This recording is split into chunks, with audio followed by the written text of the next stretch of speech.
मेरे मोहतरम बुज़ुर्गों और दोस्तों, आजकल बहुत सारे लोग रिज़्क़ की तंगी की वजह से परेशान रहते हैं। लोगों की शिकायत होती है कि हमारे रिज़्क़ में, हमारे माल और दौलत में बरकत नहीं होती है, जिसकी वजह से हमें परेशानियों का सामना करना पड़ता है। हमने दुकान खोल दिया, हमारा कारोबार बंद चल रहा है, या हमारे दुकान में, हमारे कारोबार में खैर बरकत होती ही नहीं है। इस वजह से हमें अपने घर में परेशानियों का सामना करना पड़ता है। मेरे दोस्तों, जिन लोगों को भी अपने रिज़्क़ में बरकत की शिकायत हो, जो लोग रिज़्क़ की बरकत से परेशान हैं और परेशानियों का सामना कर रहे हैं, उनके लिए ये बहुत बेहतरीन वजीफ़ा है। लेकिन इस वजीफ़ा को करने से पहले कुछ असबाब हैं। अगर उन असबाब को अख्तियार कर लिया जाए, उन असबाब को अपना लिया जाए और उन असबाब पर अमल किया जाए, तो इंशाअल्लाह रिज़्क़ की तंगी दूर हो जाएगी, रिज़्क़ में खैर व बरकत हो जाएगी और हमारे ऊपर आने वाली सारी परेशानियां दूर हो जाएंगी।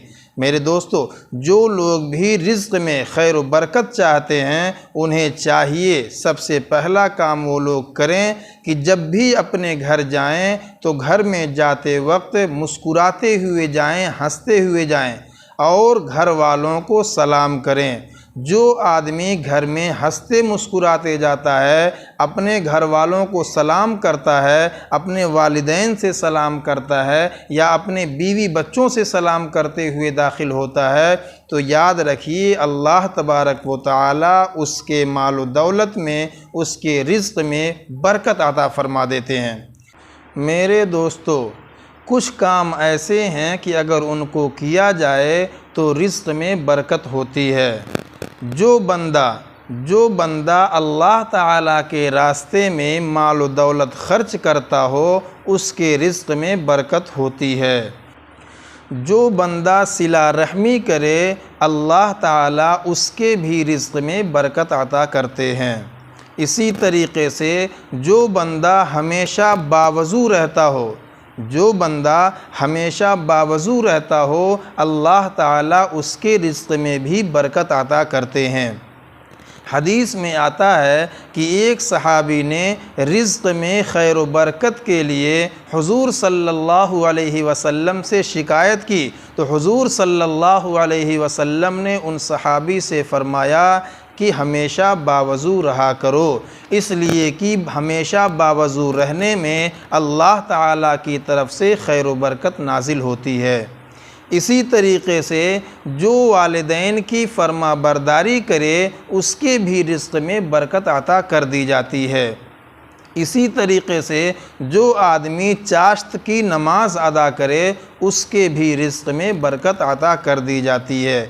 मेरे दोस्तों, अगर हम चाहते हैं कि हमारे माल व दौलत में, रिज़्क़ में बरकत आता हो, या हमारा कारोबार खूब अच्छे तरीक़े से चले, तो और हमारे ऊपर से मुसीबत और परेशानियां दूर हो जाएं, तो हमें चाहिए कि हम इन असबाब को अख्तियार करें। अगर हम इन असबाब को अख्तियार करते हैं तो इंशाअल्लाह हमारे रिज़्क़ में खैर व बरकत होगी। इसके अलावा रिज़्क़ में खैर व बरकत के लिए सबसे बेहतरीन तरीक़ा ये है कि आदमी रोज़ाना मगरिब की नमाज के बाद सूरे वाक़या की तिलावत करे। मगरिब की नमाज के बाद रोज़ाना सूरे वाक़या की तिलावत करे। मेरे दोस्तों, सूरे वाक़या भी रिज़्क़ में खैर व बरकत की और फ़क़्र व फ़ाक़ा दूर करने की सबसे बेहतरीन सूरत है। इसके अलावा हमें चाहिए कि हम नमाज़ों की पाबंदी करें, और नमाज़ों की पाबंदी के साथ साथ हम इस दुआ का ख़ास तौर पर एहतमाम करें। अगर हम इस दुआ का एहतमाम करेंगे, पाबंदी के साथ करेंगे, तो इंशाअल्लाह हमारे रिज़्क़ में इतनी ज़्यादा बरकत होगी कि लोग हैरान हो जाएंगे। मेरे दोस्तों, हमें चाहिए कि हम खुद भी नमाज़ पढ़ें और अपने घर वालों को भी नमाज़ पढ़ने का हुक्म दें, और रिज़्क़ में खैर व बरकत के लिए किसी भी नमाज के बाद रिज़्क़ में खैर व बरकत के लिए किसी भी नमाज के बाद हम आराम के साथ बैठ करके कम से कम 3 मरतबा दरूद शरीफ पढ़ें। 3 मरतबा दरूद शरीफ पढ़ने के बाद 70 मरतबा ये दुआ पढ़ें। 70 मरतबा ये दुआ पढ़ें, अल्लाहुम्मा कफ़िनी बिहलालिका अन हरामिक व अगनिनी बिफ़ज़लिका अम्मन सिवाक।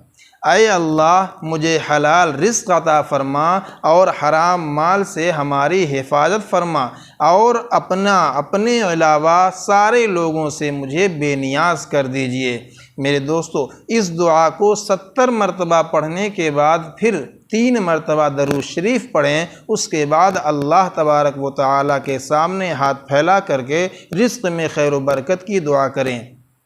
अगर हम इस अमल को, इस वजीफ़े को पाबंदी के साथ करेंगे तो इंशाअल्लाह हमारे रिज़्क़ में खैर व बरकत होगी, हमारे कारोबार में बरकत होगी और हमारे ऊपर जो परेशानियां आने वाली हैं, तकलीफ़ें आने वाली हैं, या इसी तरीक़े से अगर हम कर्ज़ में डूबे हुए हैं तो इंशाअल्लाह हमारे पास माल व दौलत इतना ज़्यादा हो जाएगा कि हमारे ऊपर से सारी परेशानियां ख़त्म हो जाएंगी।